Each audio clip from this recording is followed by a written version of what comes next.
What's up, guys? How y'all doing? Check this out. Look, it's the corn that I put down last night. You can already see here and a lot through here where deer have already been eating at my corn.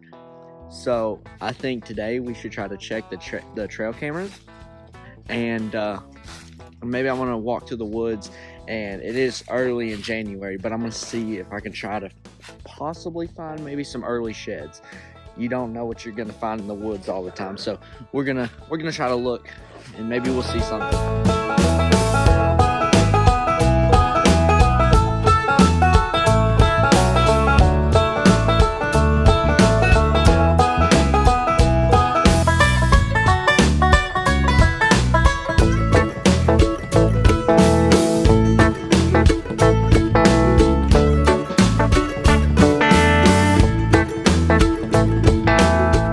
Another thing that I can see when I'm walking through the woods is cool sticks like this, where it kind of looks like driftwood and it's kind of like spirally.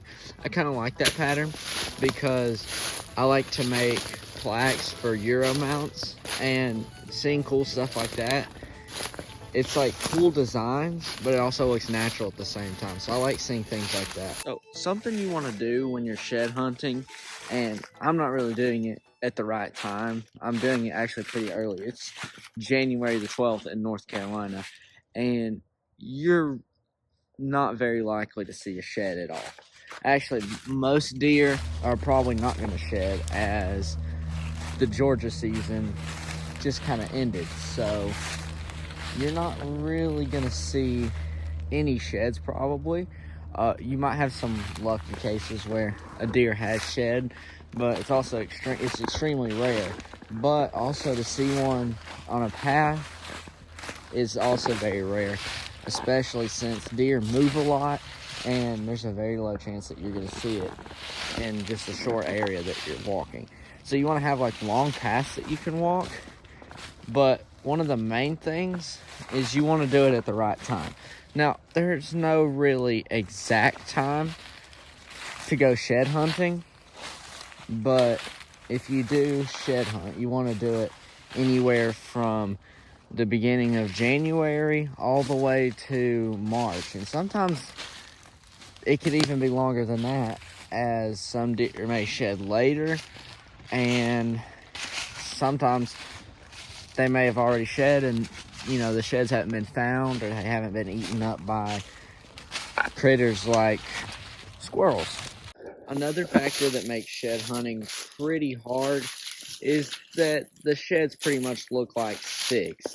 And if you're still shed hunting in the leafiness, it's going to be very hard to see it, especially since sheds can look like that, and sheds can look like so many different things. Now, if you're doing it a little bit later, they can look a lot more like trees because they've already started to wear away, like being eaten on by different animals. But if you do it really early and you just so happen to find a shed, they're going to look pretty dark and brown. So as you can see here, this is a deer trail, and this may not be the most distinct trail, but basically what it is kind of like a little line that it looks like something's walked through here. So you can walk down here, and suddenly right there is a rub. This is probably a rub from a smaller buck right here, but you can tell that's definitely a rub right there. And you can see there's an open area right here, and this is basically where your deer are going to travel. Here's an older rub right here, but this is where your bucks are going to travel. And you just kind of walk these trails, and after a while there's a high chance that you could come across the shed. So as you can see here, this is a deer trail, and this may not be the most distinct trail, but basically what it is kind of like a little line that it looks like something's walked through here. So you can walk down here, and suddenly right there is a rub. This is probably a rub from a smaller buck right here, but you can tell that's definitely a rub right there. And you can see there's an open area right here, and this is basically where your deer are going to travel. Here's an older rub right here, but this is where you know your bucks are going to travel. And you just kind of walk these trails, and after a while there's a high chance that you could come across the shed. Now, this is where feeding deer comes into play, because if you feed deer, the place that they're at most of the time is most likely where they're going to shed.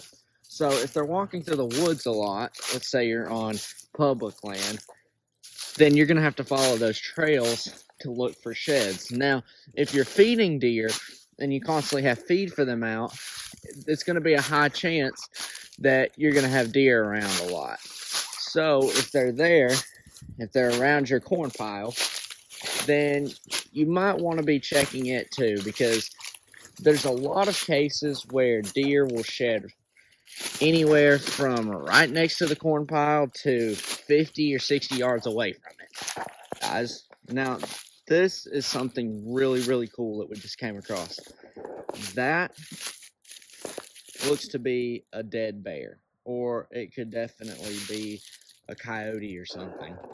But that is definitely nothing of what I've killed. And it looks like there was definitely some sort of scene here. I wonder, what kind of skull is that?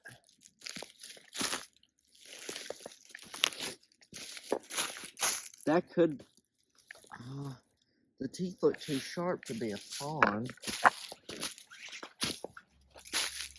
And here's the bottom of the skull over here. Wait. It was a fawn. What the heck?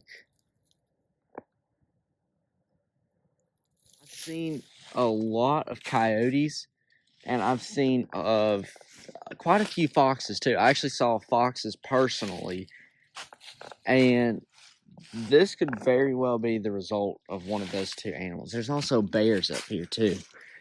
Here's, oh wow, there's another bone. Something just got eaten.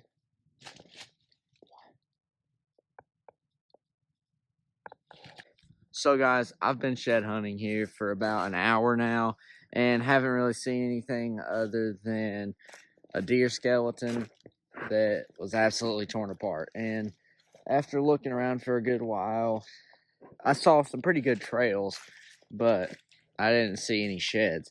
Now, this doesn't mean that there are any sheds yet, and it doesn't mean that there are no deer. It's just that most deer probably haven't even shed yet. And once all the deer have shed, there's a lot bigger chance that we're actually going to see these sheds out here. So it just takes persistence, and we're going to take a look at our trail cameras, and we're going to see if any deer have lost their antlers yet. And we're basically going to see how many deer are coming to our corn and what's the likeliness that we're going to get some of these sheds. So before we go back and check our cameras, I wanted to show y'all some of the things that I'm doing here in our hunting field, and just show you some of the experiments I'm doing, and show you where we got cameras and things like that. First of all, here's my first experiment that I did. Probably, I think this was the end of December. Basically what I've got here is I've got an entire bale of alfalfa spread all throughout here.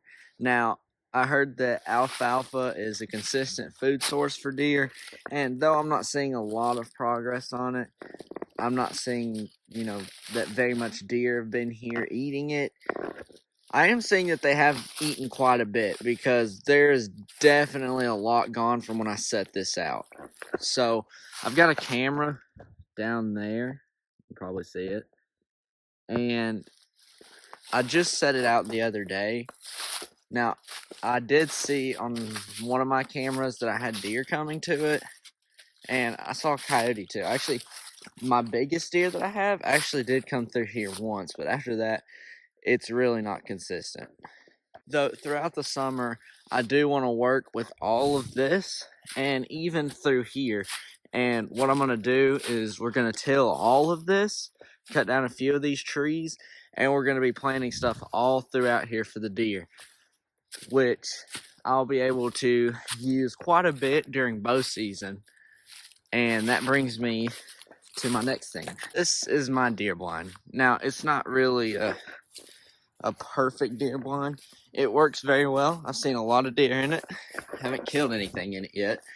But one of the things I want to do over the summer is I really want to upgrade this.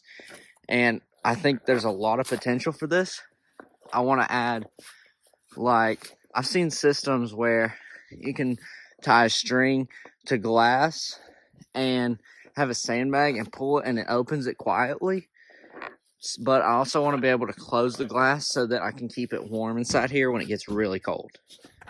Another thing in addition to this blind that I want to do is probably about this big basically. I want to build like a stand to put this blind on, or maybe put like another ground blind like one of the tents, and I want to have a ladder going up to it, basically just to elevate this or like a blind so that I can see throughout this whole field, because during bow season I'm really going to be coming out here and hunting this pretty heavily, because I've seen a lot of big deer and I feel like my only chance to hunt them is during bow season. So I've got a pretty good area to hunt with. It's just if I can elevate this, then I'll be able to see and I'll be able to shoot a lot better. Especially since if you're shooting down an angle, it's working with gravity, and if you're shooting flat, it's going to kind of curve because it's working against gravity. Also going to be burning some of this brush here, and we're going to be burning this wood right here. Under that brush, there is a lot of groundhogs, and I mean a lot. So I'm thinking maybe we might have to do a groundhog hunt. If y'all want to see a video like that, then tell me down in the comments below. But I think we're gonna have to hunt these groundhogs out, and then we can burn it, because they do eat a lot of stuff, and they could be quite critical to my field that I'm gonna plant stuff in right here.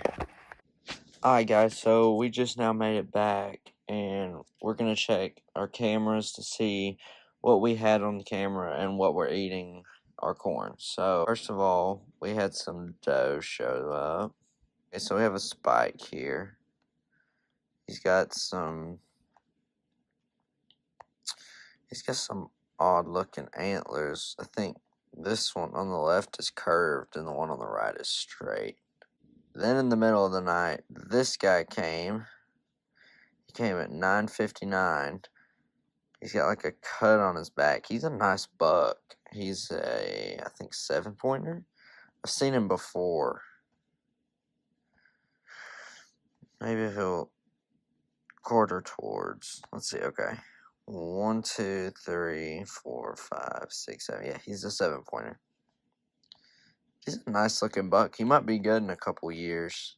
Okay, so our buck came back at 11:07. Next morning, okay, that spike came back. He's just chilling out. Then you got this deer. It looks like it might have been a young. That night, the spike came back again with many, many, many does. And there's actually 6 does there, and they were there for a pretty more doe. Oh, 2 spikes together. Wait, oh, that's a one-horn spike.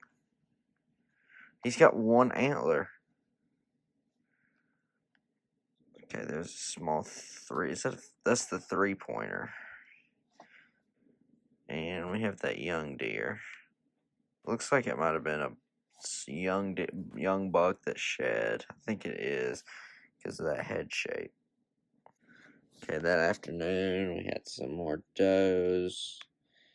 3 does. 3-pointer back again.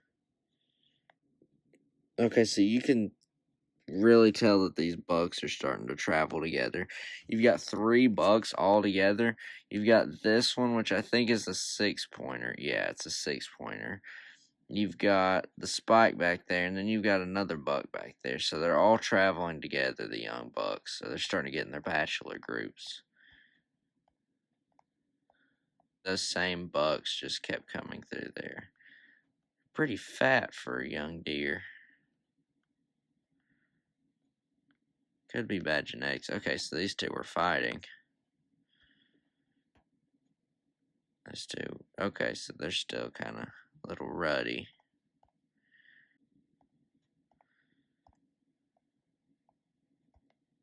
So they were really going at it. Pretty much all the deer that we had. But we still have some good deer, and I think that eventually we'll have a lot more up there, and maybe even get some daylight photos, especially this buck here. I think he'll turn out to be a pretty good buck in a few years. Also going to show y'all this 9-pointer I have. This is our 9-pointer, and he's actually really big. I mean, you can just tell by that frame that he is really big. He looks to be in like the 140s, but he's a very wide deer. I mean, he's thick too. I mean, you can tell compared to this one, and then that is a really big deer.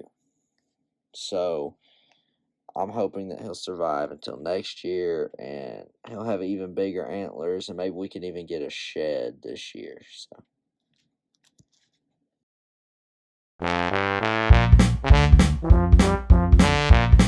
Thank you for watching this video. If you like this video, make sure to go down below and click that blue like button. And if you want to see more videos just like this, more hunting, more fishing, more outdoors, then click that red subscribe button down below so you can stay up to date on all my newest videos.